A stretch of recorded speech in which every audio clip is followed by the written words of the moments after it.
I'm a 33-year-old guy from England named Thomas, and I've never been a believer in ghost stories or legends.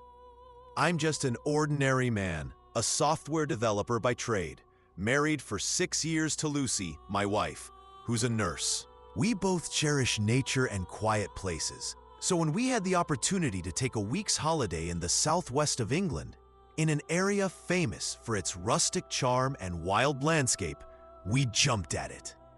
We rented a small house deep in the woods, an escape from the endless city bustle. We were used to the odd woodland creature popping out here and there.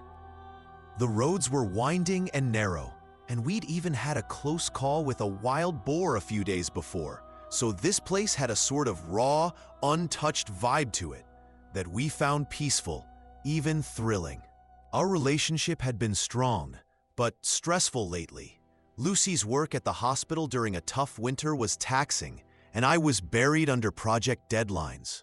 This trip was meant to reset us both. Everything started out perfectly normal. It was late one night on our way back from a small village pub. The roads were almost deserted, and the sky, though cloudy, had a faint shimmer of stars.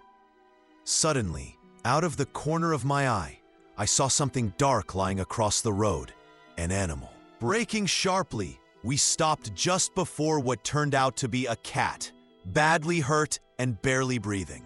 Lucy didn't hesitate. She got out and wrapped the animal in her jacket carefully. He was cold and trembling, but still alive. The cat didn't make a sound, and strangely, it seemed almost lifeless. The slow, faint rhythm of its breathing, the only indication it was still there. We made the decision to take it back to the house and call a vet in the morning if things looked grim. I drove with heightened caution, Lucy sitting behind me clutching the cat wrapped in that jacket. For a long time, the cat remained eerily still. But then, gradually, it twitched, a shudder running through its small body. I noticed a change in the sound of its breathing. It was no longer meek breaths. Instead, it grew into a low, almost howling wind noise, like the coldest gusts that come sweeping through a winter night. Lucy's tightening grip showed her rising unease, though she didn't speak at first.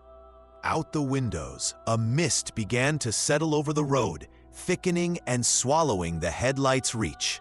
The smooth road began to brutalize beneath us. Potholes and bumps appeared where there were none before, as if the pavement itself was warping under some unseen force.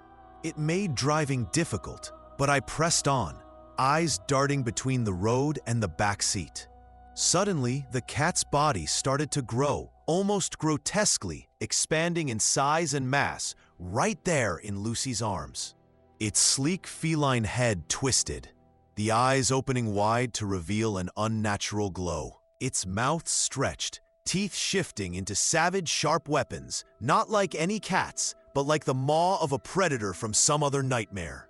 Lucy let out a gasp of horror, begging me to stop the car immediately. I slammed on the brakes and the car screeched to a halt.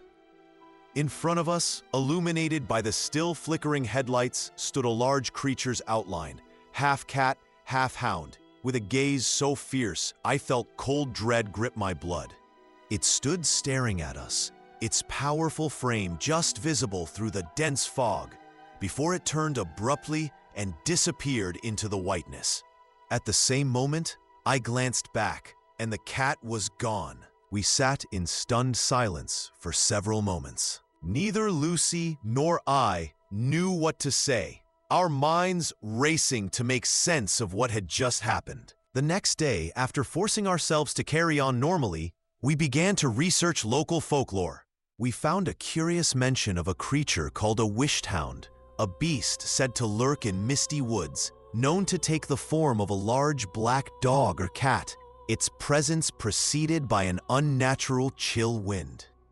According to legend, the Wisht Hound is a shapeshifter that appears to those traveling through lonely roads late at night, often linked to omens or warnings. Some say encountering one means something dark is following you, something older than time, feeding on fear and despair. The more we read, the more certain we became. What we saw might not have been just a badly injured cat. Whatever it was, it didn't belong to this world. For weeks after the incident, neither Lucy nor I could shake the feeling we'd been watched. Our sleep was restless, haunted by strange sounds, howling winds, distant growls that seemed to creep closer each night. We avoided driving on rural roads after dark. The natural beauty of the southwest woods felt poisoned now, every rustling leaf suspicious. But gradually, the fear settled into a cautious, uneasy truce. Life went back to normal, or at least as normal as it could after a glimpse into something terrifyingly unknown. We told the story only to close friends, mostly met with disbelief. Then, last weekend, as I was walking through a nearby park, I noticed a small black cat sitting on a bench, its yellow eyes glowing eerily in the fading light. There was something about the way it watched me, so calm, yet so unblinking, that sent my heart racing. The wind rose suddenly around me, cold and biting, and for a moment I thought I saw the creature's shadows stretch longer, growing darker, like that night on the road. I don't know if the Wisht Hound, or whatever that thing was, never really left, or if it was just waiting. But now I'm certain of one thing: some legends really do come alive when the fog rolls in.